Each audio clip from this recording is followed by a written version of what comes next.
Hello and welcome to Art Appreciation. Your book with Chapter 1 talks about art as a human phenomenon. Whether you're looking at a building, such as the image on the right, or you're looking at a sculpture, such as the image on the left, you're looking at art. And art is something that our species on this planet is very well adapted to. We know how to make things.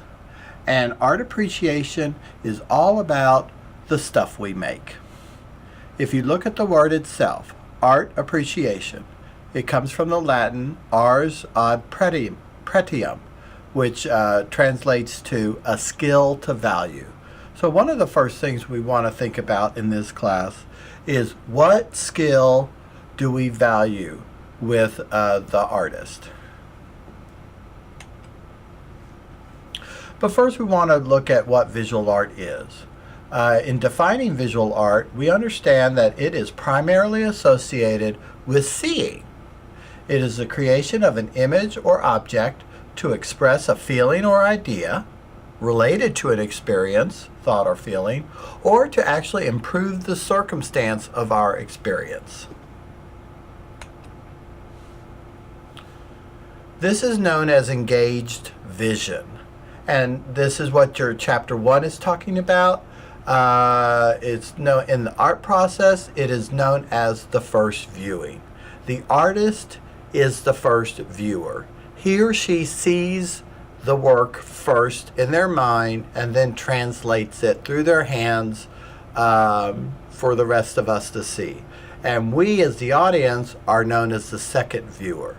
So this relationship between the artist and the viewer is not passive. It's very dynamic and it's about engaged vision.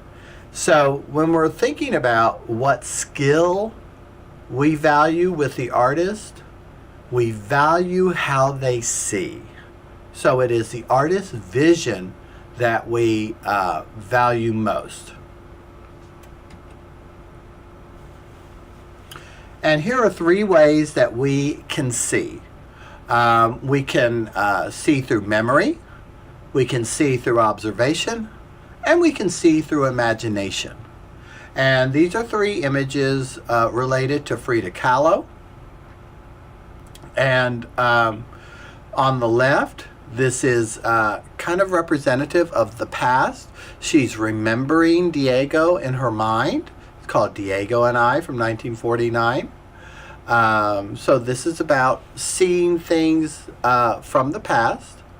The middle image is a photograph taken of Frida Kahlo in 1939 when she was in New York. So this is about observation. This is how she looked at a certain point in time. And then we jump to 2013, and this is imagination, or what can be. And we see the artist Julia Belavia, and she is creating a work that honors and refers to Frida through her own self-portrait. So these three ways we can see. The memory is about what was. The present, observation, is about what is. And the imagination, or the future, is about what can be. And the artist often lives almost completely in the world of what can be. So the artists in every culture, across every place and time, are always thinking forward and thinking about not necessarily how it was always done or how it always is being done, but how we might be able to do something different. So, thinking about this introductory look at art, one of the first questions I want to ask is, how important is visual art to you personally in terms of your very survival today? In a minute, I want you to go ahead and pause the video and think about this question and come up with a score, 1, 2, or 3. 1, it's not important at all to survival. 2, somewhat important to survival. Or 3, so very important to survival that you could not survive even a few days without art. So go ahead and pause the video. Ask yourself, how important is visual art in terms of your very survival today? And then once you come up with a number, go ahead and start the video again.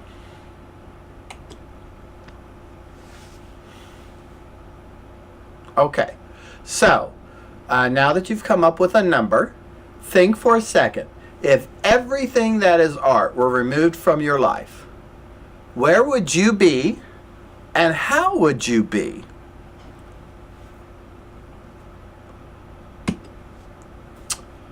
And this is where we would all be without art.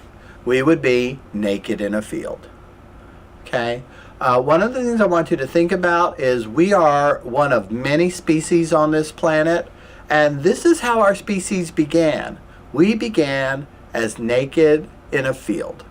And we have had, over the many stretch of years, an incredible ability to build and create and see what couldn't be seen and make it a reality and really change the way we exist on this planet. And I call that starting with the first great no.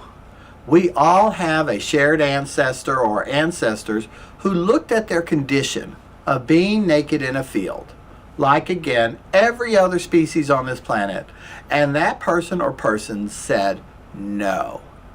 And so that's where art began for us. Art began first with a great no, followed by an even greater yes. So think about the fact for a second. You're standing naked in a field. You're thinking, maybe shoes would be good. Maybe something to cover my feet. I'll call them shoes. Maybe something to cover my body. I'll call it a coat. Maybe something to cover my head and the rest of myself. I'll call that a shelter. So this is how art begins, and this is how art continues to this day. Which brings us to faccio. And faccio is Latin for to make, to do, to act, to perform, to cause, or to bring about. In other words, the word faccio is about the things we make. And one of the things I want you to think about for the second, go ahead and stop the video again and think about how important is the very word make to our species. And think about the many different ways we actually use the word make in our language. For example, I'm not making this up. I'm asking you to stop for a second and think about all the ways we use the word make. And make a list, okay? And pause it, make that list, and then come back and we'll proceed.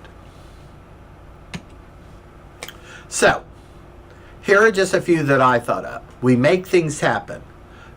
We can make fun of ourselves. We can make up rather than break up. We can make it so. We can make something of ourselves. That's a real important statement. We can make it happen. We can make love. We can make a stand. We can make believe. That's that great future seeing that we can all engage in, imagination. We can make do with what we have. That's often about living in the present reality and what is there before us. We can also make it up. Or, I love this one. This is a very defiant statement that you might hear a child say, and some adults possibly, is make me. And that is a great statement of independence. So this word make and the process of making things is so important to our culture, so important to our species, this is what art is all about. And this is how important art is to all of us. Everything that surrounds us, our clothing, our shelter, our transportation, our communication, our food, our entertainment, all is art. They've all been designed and built and created for us by someone else. So when looking at art, there are two basic ways we can create a work of art. It's either two-dimensional or three-dimensional. And the three processes are basically, we could drag something like a pencil across a paper, we could smear something like paint across a canvas, or we can pile something like clay to create a vessel. Two-dimensional art is basically height and width. It's flat. Three-dimensional art is height, width, and depth. That is where we talk about architecture and sculpture.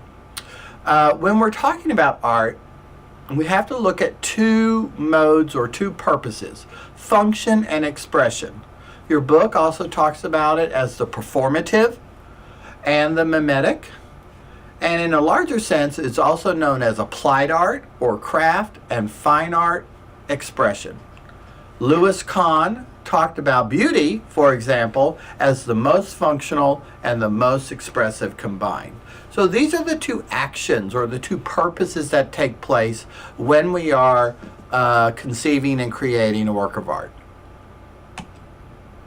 So whether we're designing a water fountain or a sculpture, this is all a form of art making. So on the left, we see an example of fine art, which is sculpture, and on the right, we can see a water fountain, which is an expression of applied art. So expression on the left, function on the right, but you can see that there is a function going on with the sculpture to edify or educate us, to bring an idea to reality. This is known as the three graces. And then on the right, we have something that functions, but it also has a sense of beauty itself.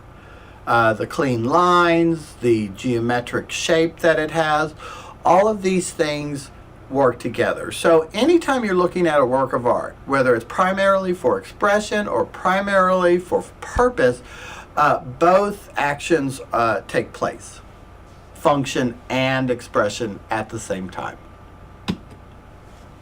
So they are two sides of the same coin. So the applied arts, for example, such as the water fountain or architecture, focuses on function over expression. We can see that this type of art making helps us to survive. So art making first began as an attempt to increase our chances of survival. The fine arts focuses on expression over function, such as the sculpture we just saw. And the fine arts help us to thrive, to kind of add beauty and additional meaning or purpose to our lives.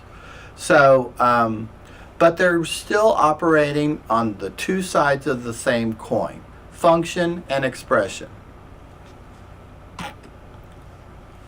So one of the things I want you to think about is that everything we make, everything that we touch that is around us, our phones, our transportation again, anything we might wear, or eyeglasses, shoes, this is all art. It was designed by someone to be used by someone else, and it is made of the materials that come from the planet that we live on.